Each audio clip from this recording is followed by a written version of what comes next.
Hello everyone. Class 10th विषय हिंदी व्याकरण। व्याकरण में बेटा रस टॉपिक चल रहा था। रस में मैंने आपको रौद्र रस तक समझा दिया था, ठीक है बेटा। अब आज समझेंगे हम वीर रस। वीर रस क्या है, ठीक है। देखिए बेटा, वीर रस जब उत्साह नामक स्थायी भाव, वीर रस का स्थायी भाव क्या है? उत्साह, ठीक है। जब उत्साह नामक स्थायी भाव विभाव आदि के संयोग से रस दशा को प्राप्त होता है तो वह वीर रस कहा जाता है, ठीक है। ये जैसे इसकी पंक्तियां देखिए। जब दहक उठा सीमांत पुकारा, माने शीश चढ़ाने को, नौजवां लहू तब तड़फ उठा, हंसते हंसते बलि जाने को, गरजे थे लाखों कंठ आज दुश्मन को मजा चखाएंगे, भारत धरनी के पानी का जौहर जग को दिखलाएंगे, ठीक है। वीर रस का स्थायी भाव क्या है? उत्साह। जब उत्साह नामक स्थायी भाव विभाव आदि के सहयोग से रस दशा को प्राप्त होता है वहाँ वीर रस होता है, ठीक है बेटा। अब है भयानक रस, इसके बाद आता है भयानक रस। भयानक रस किसे कहते हैं? जब भय नामक स्थायी भाव, भयानक रस का स्थायी भाव क्या है? भय। जब भय नामक स्थायी भाव विभाव अनुभव आदि के संयोग से रस दशा को पहुंचता है तो वहाँ भयानक रस होता है। जैसे हाट बाट, कोट ओट, अटनी अगार, पोरी खोरी खोरी, दोरी दोरी, दीनी अति आगी है, आरत पुकारत समारत ना को, काहू व्याकुल, जहाँ से तहाँ लोग चले भागी है। यहाँ हनुमान द्वारा लंका जलाए जाने से भयभीत हो रहे राक्षसों का वर्णन किया गया है, ठीक है। तो भय उत्पन्न हुआ इन पंक्तियों को पढ़ के, ठीक है। जो लंका के लोग थे वो हनुमान द्वारा लगाई गई आग को देखकर भय के कारण वहाँ के राक्षस राक्षसियाँ बहुत अधिक विकल हो गए, ठीक है। तो यह कौन सा रस हो गया? भयानक रस। जब काव्य पंक्तियाँ पढ़ के आपको ये समझ आए कि इसमें भय की बात की गई है तो वहाँ कौन सा रस हो जाएगा? भयानक रस। जब भय नामक स्थायी भाव विभाव अनुभव आदि के संयोग से रस दशा को पहुँचता है तो वहाँ भयानक रस होता है, ठीक है। इसके बाद आता है विभत्स रस। विभत्स रस जब जहाँ जुगुप्सा नामक, विभत्स रस का स्थायी भाव क्या है? जुगुप्सा। जब जुगुप्सा नामक स्थायी भाव विभाव अनुभव एवं संचारी भाव से पुष्ट होता हुआ रस दशा को प्राप्त होता है तो वहाँ विभत्स रस होता है। जैसे घर में लाशें बाहर लाशें, जनपथ पर सड़ती हैं लाशें, आँखें नशस यह दृश्य देख, मुंद जाती घुटती हैं श्वासें। तो यहाँ कौन सा रस हो जाएगा? विभत्स रस, ठीक है। यहाँ बांग्लादेश में पाकिस्तानी अत्याचारों का वर्णन किया गया है कि हर तरफ लाशें ही लाशें हैं, उन्हें देखकर घृणा सी उत्पन्न हो रही है। तो वहाँ कौन सा रस हो गया? विभत्स रस, ठीक है। विभत्स रस का स्थायी भाव क्या है? जुगुप्सा। भय भयानक रस का स्थायी भाव क्या है? भय। वीर रस का स्थायी भाव क्या है? उत्साह। रौद्र रस का स्थायी भाव क्रोध। हास्य रस का स्थायी भाव हास, ठीक है। और श्रृंगार रस का स्थायी भाव रति। इसके बाद आता है बेटा आपका अद्भुत रस, ठीक है। अद्भुत रस नेक्स्ट नंबर 8 पे आपका है अद्भुत रस। देखिए अद्भुत रस का स्थायी भाव क्या है? जहाँ विस्मय नामक, अद्भुत रस का स्थायी भाव विस्मय। जहाँ विस्मय नामक स्थायी भाव विभाव आदि से पुष्ट होकर रस दशा को प्राप्त होता है वहाँ अद्भुत रस होता है। जैसे यहाँ वहाँ दोई बालक देखा, यहाँ वहाँ दोई बालक देखा, मति भ्रम मोर की आन बिसेखा, तन पुलकित मुख वचन ने आवा, नैन मूंदी चरणन सिर नावा। यहाँ कौशल्या द्वारा भगवान राम के 2 बाल रूप देखकर चकित होने का वर्णन किया गया है। विस्मय होना, जब किसी बात को लेकर विस्मय होना, वहाँ विस्मय रस होता है। ठीक है, नेक्स्ट देखिए, इसके बाद आता है शांत रस। शांत रस, जहाँ निर्वेद नामक स्थायी भाव, विभाव, अनुभव आदि से पुष्ट होता हुआ रस दशा को प्राप्त होता है, वहाँ शांत रस होता है। शांत रस का स्थायी भाव क्या है? निर्वेद। जैसे अबलो नसानी अबने नसे, राम कृपा भव निशा, सिरानी जागे फिर न डसे।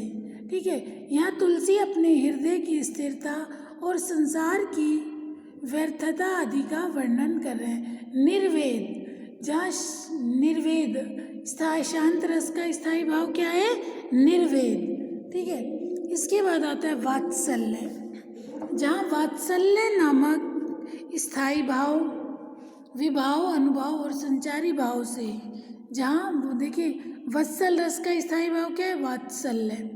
जहाँ वात्सल्य नामक स्थायी भाव, विभाव, अनुभव और संचारी भाव से पुष्ट होकर रसत्व को प्राप्त होता है, वहाँ वात्सल्य रस होता है। इसके भी 2 रूप हैं, संयोग वात्सल्य और वियोग वत्सल। संयोग वत्सल, जैसे मैंने आपको बताया था, वात्सल्य रस माता का अपने बच्चे के प्रति जो प्रेम, माता पिता का संतान के प्रति प्रेम होता है, वहाँ वात्सल्य रस।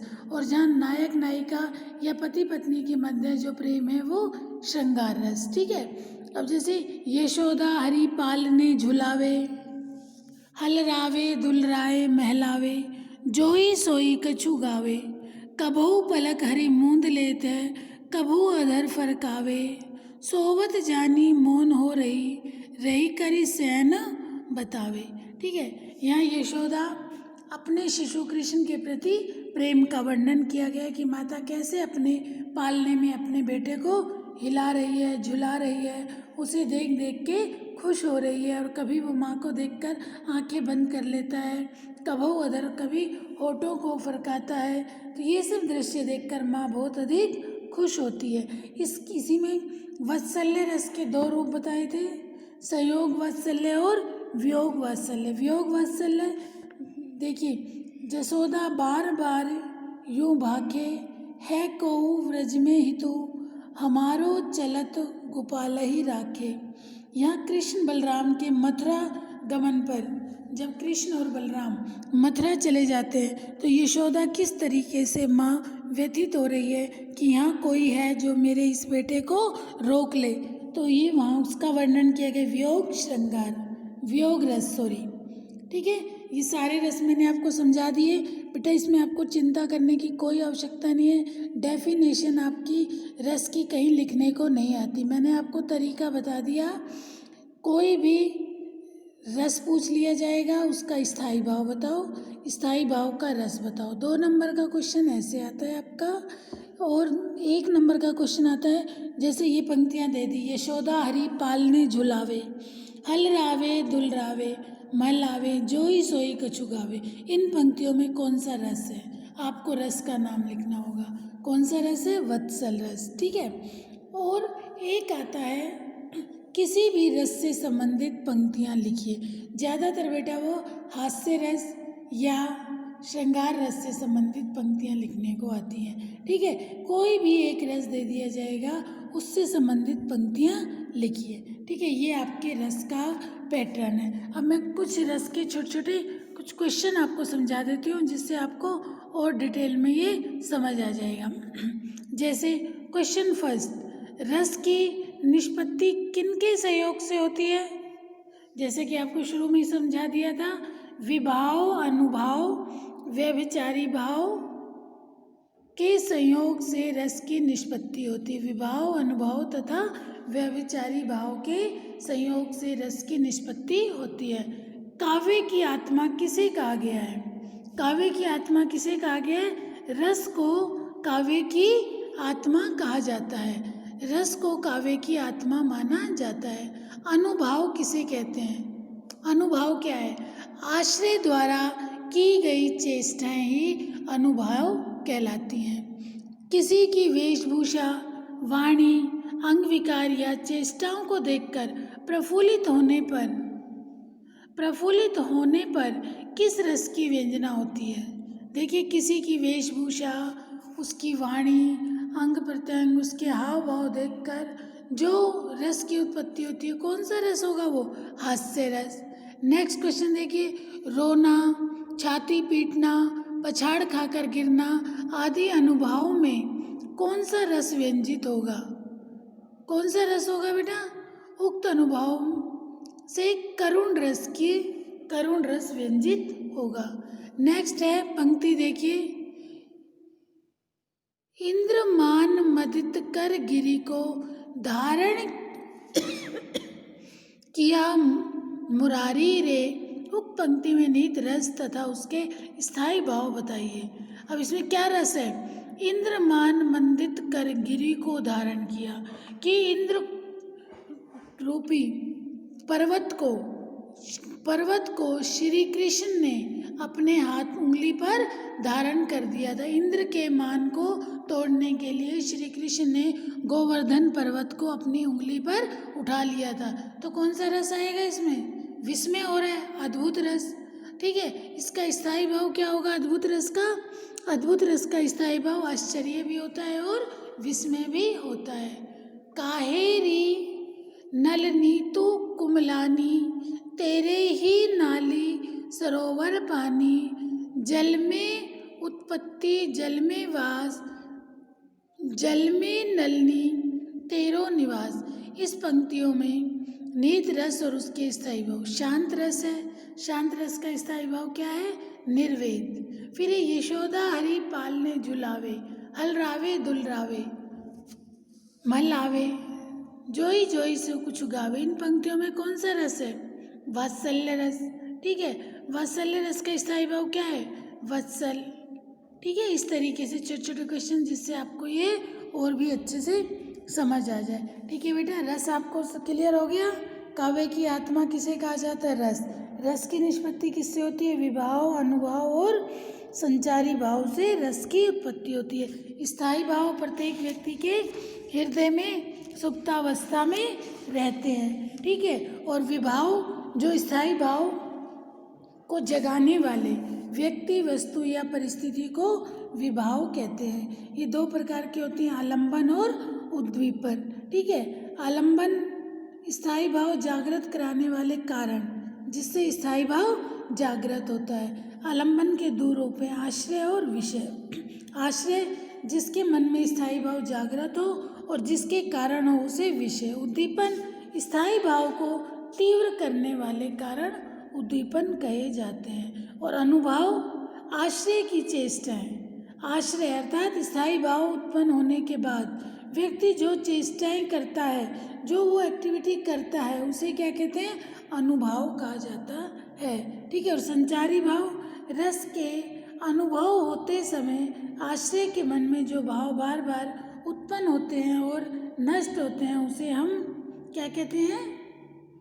संचारी भाव कहते हैं। और मैंने आपको ये बार बार समझाया, ये 10 रस के नाम याद कर लो और उनके स्थायी भाव याद कर लो। स्थायी भाव याद कर लो, उनके रस याद कर लो।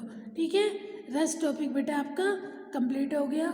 कोई भी डाउट हो आप अपने डाउट ज़रूर क्लियर कर लेना। ओके बेटा, थैंक यू।